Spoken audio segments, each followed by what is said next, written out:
Hello, good morning, student. Welcome and try back. Today we will study about geometrical optics part 1. तो student last video में हम लोग marks basis पे class 12 को analyse किए थे। तो इस वीडियो में हम लोग ज्योमेट्रिकल ऑप्टिक्स को स्टार्ट करेंगे, जिसमें सबसे पहले हम लोग सम इम्पॉर्टेंट पॉइंट पढ़ेंगे ताकि ज्योमेट्रिकल ऑप्टिक्स को हम लोग बेहतर तरीके से समझ सकें। So, a lot to know, a lot to discuss, but before begin, go to Google Play and download the Tribeca Blue app and get the qualityful education. तो फ्रेंड्स, सबसे पहले इम्पॉर्टेंट पॉइंट में हम लोग समझेंगे कि मिरर का concept क्या होता है। मिरर, तो देखिए, इसको समझने से पहले अगर एक हम ग्लास का पार्ट लेते हैं, एक प्लेन ग्लास, ठीक है, ये आपका साइड व्यू है, ये साइड व्यू है। ये एक्चुअल में इस तरह का पार्ट दिखाया गया है, इस तरह का पार्ट है, रेक्टेंगुलर सीट टाइप का है, ठीक है। एक ग्लास है, प्लेन ग्लास है। तो प्लेन ग्लास के वन पार्ट को अगर सिल्वर से पॉलिश कर दिया जाएगा, किससे पॉलिश कर दिया जाएगा? सिल्वर से। तो उसका जो वन साइड होगा वो कैसा हो जाएगा? रिफ्लेक्टिंग हो जाएगा। किस तरह का हो जाएगा? रिफ्लेक्टिंग।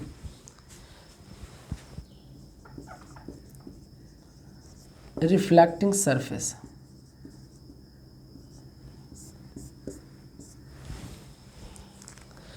तो ग्लास के जिस साइड को सिल्वर से पॉलिश किया जाएगा उसका जो अपोजिट साइड होगा वो कैसा हो जाएगा? रिफ्लेक्टिंग। आप एक नॉर्मल लाइफ में भी देख सकते हैं, जैसे हम लोग फेस वगैरह देखने का काम जो करते हैं मिरर के थ्रू, तो जिस साइड के थ्रू हम लोग अपना इमेज देखते हैं उसका जस्ट अपोजिट वाला साइड क्या होता है? सिल्वर से पॉलिश किया गया होता है। तो समझ सकते हैं। तो ये जो प्लेन ग्लास था उसको पॉलिश करने के बाद एक जो ये वाला रिफ्लेक्टिंग सरफेस बना है, और यहाँ पे एक ऑप्टिकल डिवाइस बनता है, और इसी डिवाइस को हम लोग बोलते हैं प्लेन मिरर, ठीक है। तो समझ में आ गया होगा प्लेन मिरर का मतलब क्या हुआ। अगर ये कोई स्फेरिकल सेल ग्लास है, यानी इसका कुछ थिकनेस है, जिसको हम लोग इस तरीके से मान रहे हैं, ये कोई थिकनेस टाइप का दिया हुआ है, ठीक है।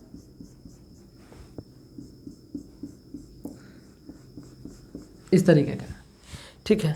अब हम क्या किए, इसको दो पार्ट में कट कर दिए, ठीक है। दो पार्ट में कट करेंगे तो एक छोटा वाला पार्ट बचेगा इस तरीके का, और एक बड़ा वाला पार्ट बनेगा। अब यहाँ पे इस पार्ट को अगर हम पॉलिश कर देंगे तो ये वाला पार्ट कैसा हो जाएगा? रिफ्लेक्टिंग। कैसा हो जाएगा? रिफ्लेक्टिंग। रिफ्लेक्टिंग सरफेस, ठीक है। तो ये वाला जो एक ऑप्टिकल डिवाइस बनेगा जिसे हम लोग बोलेंगे कन्वेक्स मिरर। क्या बोलेंगे? कन्वेक्स मिरर, ठीक है। अगर हम इस पार्ट को पॉलिश कर देंगे, यानी जो अदर पार्ट जो हम लोग का रेस्ट हुआ है, ये आपका हो जाएगा कनकेव मिरर।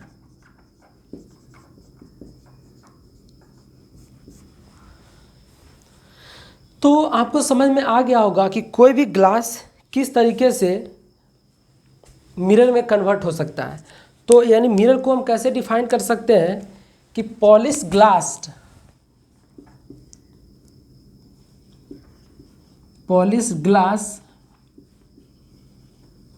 विथ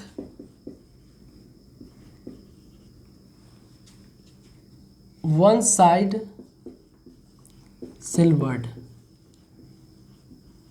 ठीक है ना। Polish glass with one side silvered, मतलब वैसा ग्लास जिसमें पॉलिश किया गया हो सिल्वर्ड वन पार्ट को, तो वो आपका क्या, एक तरह से प्लेन मिरर भी कहला सकता है, वो कनकेव मिरर भी कहला सकता है, और एक वो कन्वेक्स मिरर भी कहला सकता है, ठीक है। अब हम लोग बात करते हैं कोई सोर्स का, ठीक है। एक चीज़ समझिए, अगला पॉइंट में रहेगा आपका, ये कोई सोर्स है, ठीक है। ये क्या है? सोर्स है, इस सोर्स से क्या बहुत सारा रे ऑफ लाइट इमर्ज कर रहा है। तो एक पार्टिकुलर जो इमेजनरी हम लोग लाइन ड्रॉ कर रहे हैं ये आपका क्या कहलाएगा, रे कहलाएगा। क्या कहलाएगा, रे। ठीक है, अब यहाँ पे ये समझिए, अगर इसी में बहुत सारे को पैरेलली लिया जाएगा इस तरीके से, तो ये आपका कहलाएगा बंडल ऑफ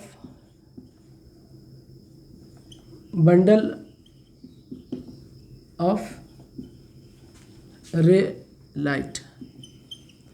ठीक है ना, bundle of ray of light कहलाएगा, या इसको आप बीम ऑफ लाइट भी बोल सकते हैं, बीम ऑफ लाइट रे।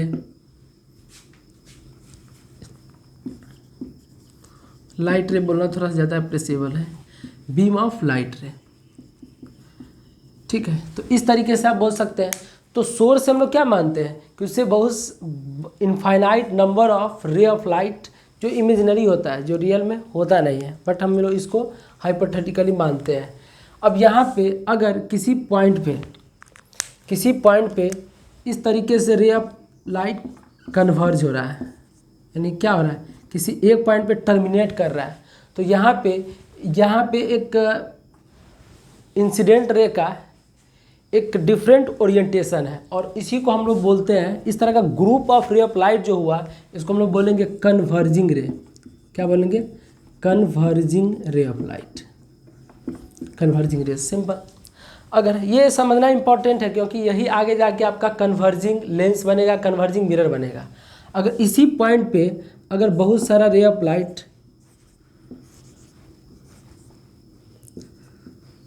इस तरीके से क्या डाइवर्ट हो रहा है, तो इसको हम लोग बोलेंगे डाइवर्जिंग रेज।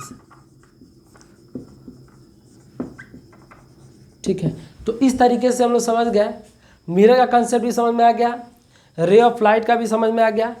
यहाँ पे सोर्स का कोई एक लाइन को अगर लेते हैं विथ एरो तो आपका लाइट रे कहलाएगा। ठीक है, उसी में अगर पैरेलल लिया जाएगा तो बंडल ऑफ लाइट रे कहलाएगा या बीम ऑफ लाइट रे कहलाएगा। ठीक है, यहाँ तक समझ में आ गया। अब हम लोग बात करते हैं आगे इसमें,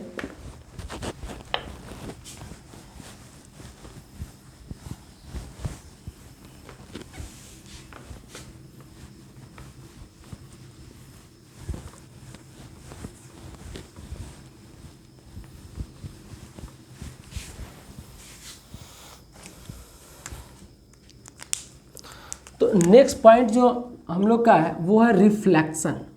देखिए, रिफ्लेक्शन पे हमें प्रॉपर वे में हम लोग पढ़ेंगे, बट यहाँ पे हम लोग इसको बेसिक पॉइंट में ही स्टडी कर रहे हैं। ठीक है, ताकि आप ज्योमेट्रिकल ऑप्टिक्स को बेहतर तरीके से पढ़ सकें।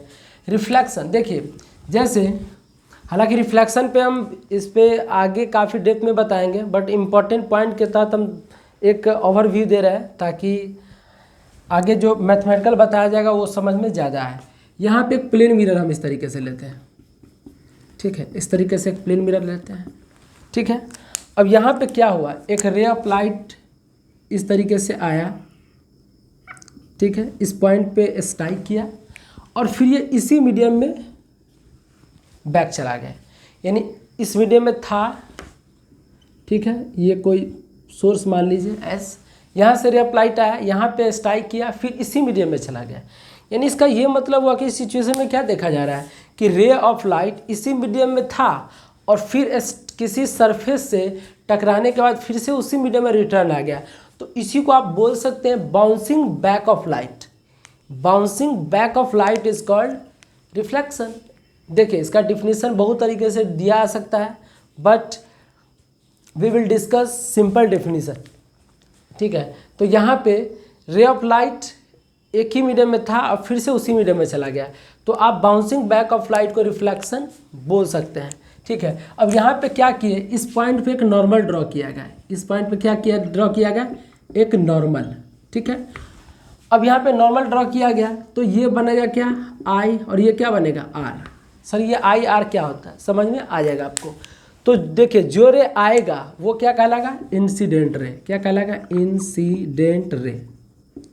ठीक है, और ये आपका कहलाएगा रिफ्लेक्टेड रे। ठीक है, और ये जो एंगल होगा वो आपका कहलाएगा angle of incidence. Angle of incidence, ये आपका कहलाएगा angle of reflection, angle of reflection. ठीक है, तो आपको समझ में आ गया होगा। और ये नॉर्मल कहलाएगा, यानी कि इंसिडेंट रे और नॉर्मल के बीच के एंगल को हम लोग बोलेंगे एंगल ऑफ इंसिडेंस, नॉर्मल और रिफ्लेक्टेड रे के बीच के एंगल को हम लोग बोलेंगे एंगल ऑफ रिफ्लेक्शन। ठीक है, और यहाँ पे ये इंटरफेस कहलाएगा, जो एक तरह से यहाँ पे क्या है, एक मिरर, प्लेन मिरर है और फिर मीडियम है। ठीक है, इतना समझ में आ गया। अब देखिए यहाँ पे क्वेश्चन आज हो सकता है आपके माइंड में कि सर रे ऑफ लाइट ऐसे था, ठीक है, फिर इस तरीके से इंसिडेंट किया और फिर इसी पाथ को फॉलो कर रहा है। इसका मतलब ये हुआ कि क्या ये रे ऐसे आता फिर ये स्ट्रेट चला आता, हो सकता है परपेंडिकुलर चला आता, हो सकता है ऐसे इस तरीके से चला आता, तो वैसा नहीं हो सकता है। इसमें एक प्रॉपर लॉ होता है और उसी प्रॉपर लॉ को फॉलो किया जाता है। तो यानी इसका ये मतलब हुआ कि सर जो बाउंसिंग बैक होगा वो लॉ के तहत होगा, तो वही लॉ आपका कहलाता है लॉ ऑफ रिफ्लेक्शन। क्या कहलाता है? लॉ ऑफ रिफ्लेक्शन, जिसमें दो लॉ ऑफ रिफ्लेक्शन होता है। फर्स्ट में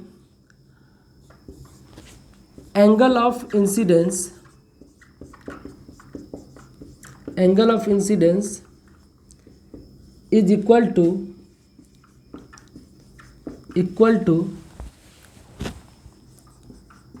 एंगल ऑफ रिफ्लेक्शन।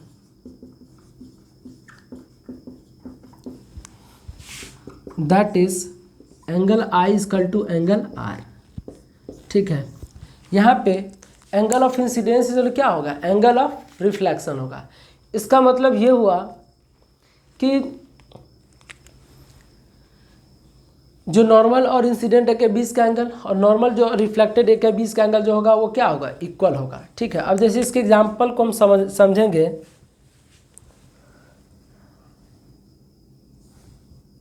ये कोई प्लेन मिरर है, अब यहाँ से कोई रे ऑफ लाइट आया, यहाँ 60 डिग्री के एंगल पे सपोर्टेड इंसिडेंट किया, तो ये श्योर है कि ये 60 डिग्री पे ही रिफ्लेक्ट करेगा। ठीक है, बस समझ में आ रहा है। अब यहाँ पे इसको हम लोग और समझने का प्रयास करते हैं। जैसे मान लिया जाए ये कोई मिरर है, ठीक है, अब यहाँ पे कोई सोर्स था। क्या था? यहाँ पे सोर्स था। तो एक रे ऑफ लाइट ऐसे लिए, ठीक है, एक रे ऑफ लाइट ऐसे लिए। देखिए आपको ये समझ में आ जाएगा कि सर ऐसा ही क्यों लेते हैं, कि एक रे ऑफ लाइट को यहाँ पे हम क्यों इंसिडेंट कराएं, वो सब कुछ समझ में आ जाएगा। अभी जो हम बता रहे हैं उसको सिर्फ समझना है कि हाँ ऐसे लेंगे, बाद में आपको ऑटोमेटिक समझ में आ जाएगा कि ऐसे ही लेना चाहिए। बात समझ में आ रहा है क्या कहना चाह रहे हैं? तो यहाँ पे सोर्स हो गया, अब ये सोर्स से लाइट रे ऐसे गया और ये आपका क्या है? नॉर्मल है। अगर यहाँ पे ये अल्फ़ा बना रहा है तो श्योरली ये भी क्या बनाएगा? अल्फ़ा ही बनाएगा, क्योंकि ये एंगल ऑफ इंसिडेंस होगा और ये रिफ्लेक्टेड हो जाएगा। ठीक है, फिर एक रे अगर हम यहाँ पे लेंगे ऐसे, तो फिर से यहाँ पे ड्रॉ करेंगे। देखिए जब कभी भी किसी भी सरफेस पे रे इंसिडेंट करे तो उस केस में आप पहले डिटरमाइन कर लीजिए कि एंगल ऑफ इंसिडेंस कितना होगा। अब सर एंगल ऑफ इंसिडेंस कैसे पता चलेगा? तो जो ही लाइट रे इंसिडेंट करे तो उस पर एक नॉर्मल ड्रॉ कर लीजिए, और नॉर्मल ड्रॉ करने के बाद आप उतना ही एंगल एक अंदाजिफिकेशन से ही आप एंगल ऑफ रिफ्लेक्शन को शो कर दीजिए। तो दैट इज़ ऑल्सो इम्पॉर्टेंट। तो यहाँ पे ये बीटा हो जाएगा और फिर उतना ही एंगल से रिफ्लेक्शन कर दीजिएगा। ठीक है, समझ में आ गया? तो इस तरीके से आप फर्स्ट लॉ को समझ सकते हैं कि angle of incidence is equal to angle of reflection होगा। अब यहाँ पे फर्स्ट एग्जांपल ये, सेकेंड में आप ऐसे भी समझ सकते हैं कि एक रे ऑफ लाइट ऐसे आ रहा है, ऐसे आ रहा है, तो सर इसमें हम कैसे एंगल ऑफ इंसिडेंस को शो करेंगे, एंगल ऑफ रिफ्लेक्शन को? तो सिंपल, लाइट ऑफ रे जरूरी नहीं कि ऐसे ही आएगा, ऊपर से भी आ सकता है। तो आप क्या कीजिए, पॉइंट ऑफ स्ट्राइकिंग पे एक नॉर्मल ड्रॉ कर दीजिए इस तरीके से। तो नॉर्मल मान लिया जाए यहाँ पे थीटा बना रहा है, तो ये भी क्या बनाएगा? थीटा ही बनाएगा। ठीक है, अगर एक रे ऑफ लाइट को हम ऐसे ले रहे हैं तो सर इसमें कैसे ड्रॉ करेंगे? ये तो सिंपल है। इसमें भी क्या होगा? अगर हम मान लिया जाए ये 30 डिग्री बना रहा है तो फिर से क्या होगा? 30 डिग्री बनाएगा। ठीक है, तो आपको समझ में आ गया ना? यानी angle of incidence is equal to angle of reflection होगा। आई थिंक आपको समझ में आ गया होगा। ठीक है, तो ये आपका फर्स्ट लॉ ऑफ रिफ्लेक्शन है। अब इसका सेकेंड जो होता है उसको समझना जरूरी है, ये आपको समझ में ऑटोमेटिक आ जाएगा। ये बताइए, ये जो लाइट रे है ये किसके प्लेन में है? बोर्ड के प्लेन में। ये नॉर्मल है वो किसके प्लेन में? बोर्ड के प्लेन में, क्योंकि बोर्ड पे ही है ना। यहाँ पे आप समझ सकते हैं कि बोर्ड पे ही तो रखा हुआ है ना। ये लाइट, ये नॉर्मल जो है वो बोर्ड पे ही ड्रॉ किया गया है। यहाँ पे ये जो रिफ्लेक्टेड रे है वो किस पे ड्रॉ किया गया? बोर्ड पे किया गया। इसका मतलब तीनों incident ray, reflected ray and normal, तीनों क्या है? बोर्ड के प्लेन में ही है। इसका मतलब आप ऐसे बोल सकते हैं कि तीनों एक ही प्लेन में है। तो सेकेंड लॉ ऑफ रिफ्लेक्शन जो हुआ वो होगा incident ray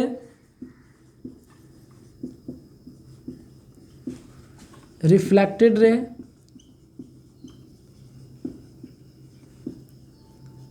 and normal lies in same plane. ठीक है, incident ray, reflected ray and normal lie in a same plane, same plane में ही लाई करेगा। तो ये आपका क्या हो जाएगा? रिफ्लेक्शन हो जाएगा। और रिफ्लेक्शन का ये सेकेंड लॉ हो जाएगा। तो आपको समझ में आ गया होगा, इंसिडेंट रे, कोई भी सोर्स से रे आया, फिर रिफ्लेक्ट आफ्टर स्ट्राइकिंग जो रे हो गया वो क्या होगा? रिफ्लेक्टेड हो गया। तो आपको समझ में आ गया होगा कि हम कहना क्या चाह रहे हैं। ठीक है, अब हम लोग जो अगला इंपॉर्टेंट पॉइंट पढ़ेंगे वो आपका होगा कंसेप्ट ऑफ ऑब्जेक्ट, और ये होगा अगला कंसेप्ट ऑफ इमेज। ठीक है, यहाँ पे ऑब्जेक्ट का मतलब और इमेज का मतलब ही होगा पॉइंट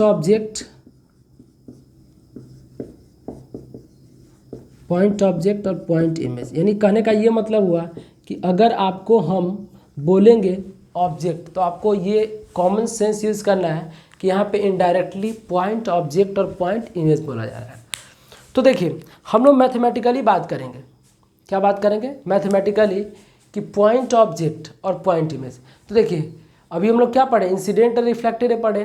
तो point of intersection of incident ray is called point object, और point of reflection of reflected ray वो होगा आपका पॉइंट इमेज होगा।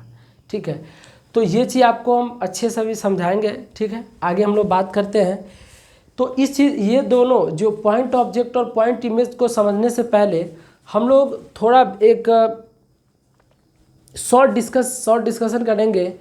जो image formation by plane mirror होता है उस पर बात करेंगे। हालांकि image formation by plane mirror पे एक स्टैंडर्ड वीडियो भी अपलोड किया जाएगा, जिसमें आपको प्लेन मिरर के द्वारा जो इमेज बनता है उस पर क्वेश्चन काफ़ी डेप्थ में पढ़ाया जाएगा। बट यहाँ पे हम शॉर्ट में बता रहे हैं ताकि इस चीज़ को, पॉइंट ऑब्जेक्ट और पॉइंट इमेज को हम लोग समझें।